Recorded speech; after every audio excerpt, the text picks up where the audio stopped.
నమస్తే, నేను Ashok. Welcome to ప్రజా చైతన్యం. పిఠాపురం వర్మ గతంలో ఎన్నికలకు సంబంధించి ఈ పేరు చాలా సంచలనంగా మారింది. ఎన్నికలు అయిపోయిన తర్వాత కూడా ఈ పేరు సంచలనంగా మారుతూ వస్తుంది. అయితే అది సంచలనంగా మారడానికి ఆయన తీసుకున్నటువంటి చర్యలు కాదు కానివ్వండి, ఆయన చుట్టూ ఉన్నటువంటి రాజకీయ పార్టీలు, ఆయన సహాయం చేసినటువంటి వ్యక్తులే దీనికి కారణమవుతున్నారు. పిఠాపురం వర్మ జనసేన పార్టీకి సంబంధించి పవన్ కళ్యాణ్ గెలుపులో చాలా కీలక పాత్ర పోషించినటువంటి వ్యక్తి. పవన్ కళ్యాణ్ గెలవటానికి, పవన్ కళ్యాణ్ గెలుపుకి చాలా ప్రధానంగా ఉన్నటువంటి వ్యక్తి. ఆ తర్వాత రాజకీయ కారణాలు జరుగుతున్నటువంటి మార్పులు, లేదంటే టీడీపీ జనసేన మధ్య జరుగుతున్నటువంటి విభేదాలు, ఇవన్నీ చూస్తూ ఉన్నప్పుడు వర్మని పక్కన పెట్టారనేటువంటి చర్చ కూడా ప్రధానంగా జరుగుతుంది. చర్చ కాదు, ఇది వాస్తవంగానే జరుగుతుంది. నాగబాబు వర్మని టార్గెట్ చేస్తే డైరెక్ట్గా మాట్లాడటం, అలాగే వర్మ వర్గీయులని వ్యతిరేకంగా అక్కడ జనసేన పార్టీ వ్యక్తులు మాట్లాడటం, వాళ్ళ మీద దాడులు చేయడం, ఇవన్నీ కూడా జరుగుతూ వచ్చాయి. ఇదే నేపథ్యంలో వర్మకి ఖచ్చితంగా తన సీట్ని త్యాగం చేశాడు కాబట్టి ఏదో ఒక స్థానం వస్తుంది, చంద్రబాబు నాయుడు గారు లోకేష్ ఏదో మాట ఇచ్చారు కాబట్టి ఖచ్చితంగా ఒక ఎమ్మెల్సీనో నామినేటెడ్ పదవి వస్తుందని చెప్పేసి ఆయన చాలా ఆశావాహంతో, చాలా భావనతో వ్యక్తం చేస్తూ వస్తున్నారు.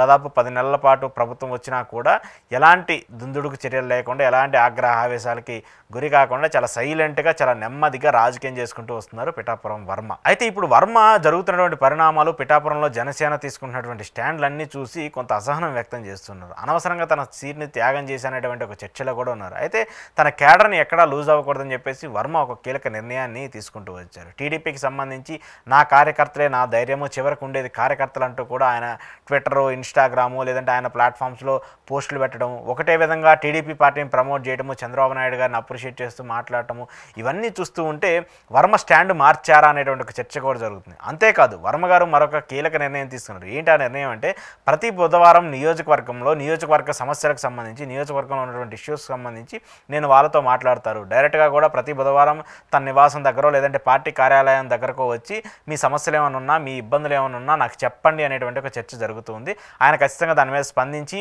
పార్టీ దగ్గర తీసుకెళ్ళి, అంటే చంద్రబాబు నాయుడు గారి దగ్గర తీసుకెళ్ళో, లోకేష్ గారి దగ్గర తీసుకెళ్ళో మీ సమస్యల్ని నేను తీరుస్తానంటూ కూడా వర్మ గారు చెప్తూ వస్తున్నారు. అదేంటి, ఆల్రెడీ అక్కడ ఉప ముఖ్యమంత్రిగా ఉన్నటువంటి పవన్ కళ్యాణ్ గారు ఉన్నారు కదా, ఆయనే ఆ నియోజకవర్గానికి పెద్ద కదా. అలాంటి నేపథ్యంలో మళ్ళీ వర్మ గారు నియోజకవర్గానికి సంబంధించి బాధ్యతలు తీసుకోవడం ఏంటి, వర్మ గారు నియోజకవర్గానికి సంబంధించిన అంశాల మీద మాట్లాడడం ఏంటి అనేది ఒక చర్చ జరుగుతుంది. వర్మ గారు నిజానికి అక్కడ టీడీపీ పార్టీకి సంబంధించిన నేత, టీడీపీ పార్టీకి సంబంధించిన ఇన్ఛార్జ్. అక్కడ జనసేన పార్టీ విజయం సాధించవచ్చు, జనసేన పార్టీ విజయానికి సంబంధించి పవన్ కళ్యాణ్ గారు అక్కడ ఎమ్మెల్యేగా ఉండొచ్చు. కానీ ఆయనకి సంబంధించిన ఒక ఓట్ బ్యాంక్ ఉంటుంది, ఆయనకి సంబంధించిన వ్యక్తులు కూడా ఉంటారు కాబట్టి వాళ్ళ సమస్యలను తీర్చడానికి నేను ముందుంటానంటే కూడా వర్మ గారు ఒక ఫిట్టింగ్ పెట్టేశారు జనసేన పార్టీకి సంబంధించి. ఇప్పుడు ఇదే పెద్ద ఎత్తున చర్చనీయాంశంగా మారుతుంది. ఎందుకు మారుతుంది? ఒక సిట్టింగ్ ఎమ్మెల్యే, ఉప ముఖ్యమంత్రి, రాష్ట్రానికి సంబంధించి కూటమిలో ఉన్నటువంటి ప్రధాన పార్టీకి సంబంధించిన వ్యక్తి, అలాంటి వ్యక్తి వ్యతిరేకంగా వర్మ అక్కడ సమావేశాలు నిర్వహించడం ఏంటి అంటూ కూడా ఇప్పుడు అక్కడే చర్చ జరుగుతుంది. ఎందుకు వర్మ అలా నిర్వహిస్తున్నారంటే, పవన్ కళ్యాణ్ చేసినటువంటి ధోరణి కావచ్చు, నాగబాబు మాట్లాడినటువంటి మాటలు కావచ్చు, లేదంటే నాగబాబు వర్మకు వ్యతిరేకంగా చేసినటువంటి వ్యాఖ్యలు కావచ్చు. సరే, ఇవన్నీ ఓకే అనుకున్నప్పటికీ కూడా ఆయనకు ప్రత్యర్థిగా ఉన్నటువంటి పెండెం దొరబాబును తీసుకొచ్చి జనసేన పార్టీ చేర్చుకోవడంలో వర్మ మరింత ఆగ్రహం వ్యక్తం చేస్తూ వచ్చారంట. వర్మకు సంబంధించిన అనుచరులు కావచ్చు, లేదంటే వర్మకు సంబంధించిన వ్యక్తులు కావచ్చు, వీళ్ళందరూ కూడా పెండెం దొరబాబుకు వ్యతిరేకంగా పనిచేసినటువంటి వ్యక్తి, పెండెం దొరబాబుకు ఆపోజిట్గా ఉన్నటువంటి వర్మకు సంబంధించి ఆయన్ని తన కూటమిలో ఉన్నటువంటి అభ్యర్థికి సంబంధించి ఎలా జాయిన్ చేసుకుంటారనేటువంటి అంశం కూడా వర్మని మరింత అసహనానికి గురి చేస్తుంది ఉందంట. పార్టీకి సంబంధించి మీరు నాకు ప్రాధాన్యత ఇస్తారా ఇవ్వరా అనేది పక్కన పెడితే, ఎందుకు ప్రత్యర్థులందరినీ మీరు చేసుకొని నన్ను అవమానించే విధంగా, నన్ను డిగ్రేడ్ చేసే విధంగా చేస్తున్నారనేటువంటి అంశాన్ని కూడా వర్మ కూడా జనసేన పార్టీ దగ్గరికి తీసుకెళ్ళినట్టు కూడా తెలుస్తుంది. ఆ తర్వాతే జరిగినటువంటి పరిణామాలన్నింటినీ కూడా మనం చూస్తూ ఉన్నాం. సో ఈ అంశాలన్నీ చూసుకున్న తర్వాత వర్మ చాలా క్లారిటీగా, చాలా క్లియర్గా ఒక అండర్స్టాండింగ్కి వచ్చారంట. నేను ఇక నుంచి జనసేన పార్టీ పొత్తుకు సంబంధించి వాళ్ళు ఉంటారా ఉండరా అనేది పక్కన పెడితే, నా రాజకీయం కోసం, నా రాజకీయ భవిష్యత్తు కోసం నేను కొన్ని నిర్ణయాలు తీసుకోవాలనుకుంటున్నాను. తద్వారానే టీడీపీ పార్టీలో నేను కొనసాగుతాను, టీడీపీ పార్టీకి సంబంధించి ఉంటాను.